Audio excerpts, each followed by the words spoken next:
Salut tout le monde, alors aujourd'hui je vais vous parler du planificateur d'itinéraire du groupe Stellantis. Alors il y a d'autres marques, je vais vous les annoncer. C'est un planificateur qui est assez peu connu. Pour le coup, il est vachement sympa, je l'ai déjà essayé, c'est pour ça que je voulais vous en parler. Alors, qu'est-ce qu'on a comme marque? On a les Abarth, on a les Alfa Romeo, on a Citroën, on a DS, on a Fiat, on a Jeep, on a Opel, on a Peugeot et on a Lancia. Il n'est pas forcément connu plus que ça, mais c'est un très bon planificateur d'itinéraire. Donc comment il fonctionne? Donc là, moi, je vais vous parler de la Peugeot 208. Pour les autres marques, je ne sais pas du tout. Mais en gros, c'est pas très compliqué. Il est connecté directement via le Bluetooth dans la voiture, ce qui fait qu'il récupère toutes les données de la voiture, consommation, autonomie. Enfin, c'est vraiment assez précis. Plus de ça, là, dans la Peugeot i208, donc là, c'est la première génération. On n'a pas vraiment le pourcentage de batterie restant. Ça fonctionne par bâton, donc c'est pas très précis. Alors que via l'application, on a tout en pourcentage. Donc ça, c'est beaucoup plus précis. Donc voilà, dans un premier temps, il va falloir sélectionner sa voiture. Dans l'application directement, comme vous voyez, il vous montre toutes les voitures qui sont compatibles, que ce soit Peugeot, Citroën ou autre. Donc moi, dans la i208, il fonctionne via l'application My Peugeot. Donc il voit la compatibilité de la voiture ou non. Et ensuite, tu vas sélectionner ta voiture. Donc pour moi, on sélectionnera du coup i208. Alors dans les réglages, il faut d'abord choisir le pourcentage de départ,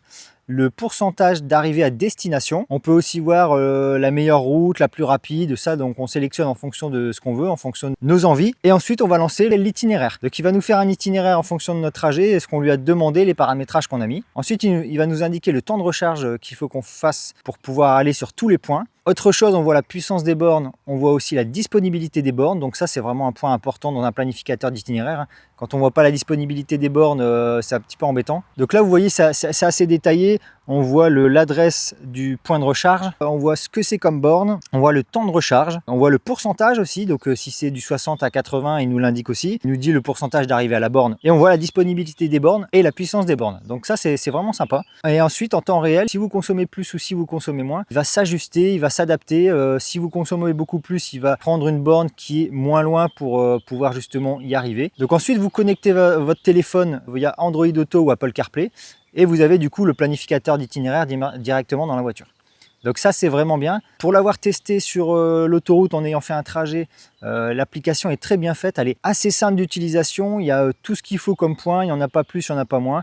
C'est vraiment très pratique à utiliser comme un GPS normal. Donc la personne lambda n'a pas besoin de paramétrer 36 000 choses. C'est un planificateur d'itinéraire qui est simple comme un GPS et qui vous fait vraiment tout. Et je ne sais pas pourquoi il n'est pas forcément mis plus en avant dans la pub ou les choses comme ça, parce qu'il est vraiment pas mal. Donc je vous le recommande fortement. Alors donc, par contre, il n'est pas gratuit, il est sous abonnement. Alors déjà, il faut posséder un modèle que je vous ai décrit au début de la vidéo. Sinon, forcément, vous ne pouvez pas l'utiliser parce qu'il fonctionne par numéro de la voiture, donc ce qui est normal.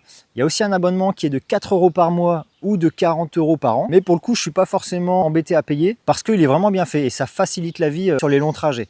Donc ça, c'est un point qui est très important quand on fait des longs trajets en voiture électrique. Application très bien faite, planificateur d'itinéraire vraiment bien. Alors le point négatif, c'est que c'est que sur le téléphone. On ne l'aura pas natif dans la voiture, alors, enfin pas à ma connaissance. Donc il faut toujours l'utiliser en Android Auto ou Apple CarPlay. C'est le petit point négatif, mais ça fonctionne très bien, hein, on va pas se mentir, c'est pas une catastrophe. Moi dans la i208, c'est en filaire, Android Auto, Apple CarPlay. Si vous avez des questions, n'hésitez pas à les mettre en commentaire. Un petit abonnement, un petit j'aime, ça fait toujours plaisir. Puis je vous dis à la prochaine, hein.